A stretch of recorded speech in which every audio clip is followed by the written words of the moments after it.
বিশ্বকাপ অভিষেককে ইতিহাস গড়ে শেষ ৩২-এ জায়গা করে নিয়েছে আফ্রিকার ছোট রাষ্ট্রদ্বীপ কেপ ভার্দে। স্পেন, উরুগুয়ে ও সৌদি আরবের মতো শক্তিশালী দল থাকা কঠিন গ্রুপ থেকে অপরাজিত হয়ে নকআউট নিশ্চিত করেছে তারা। এবার তাদের সামনে আরো কঠিন চ্যালেঞ্জ বর্তমান বিশ্ব চ্যাম্পিয়ন আর্জেন্টিনা এবং লিওনেল মেসি। গ্রুপ পর্বের শেষ ম্যাচে সৌদি আরবের বিপক্ষে গোলশূন্য ড্র করে কেপ ভার্দে। একই সময়ে স্পেন উরুগুয়েকে হারানোয় গ্রুপের রানার্স আপ হিসেবে শেষ ৩২-এ জায়গা নিশ্চিত হয় তাদের। বিশ্বকাপে প্রথম অংশগ্রহণেই এমন সাফল্য এনে দিয়ে ইতিহাসের পাতায় নাম লিখিয়েছে আফ্রিকার দলটি।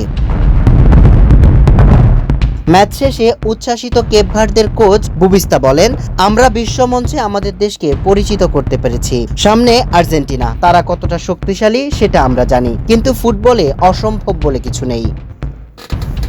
সামিউল ইসলাম, মানবকণ্ঠ।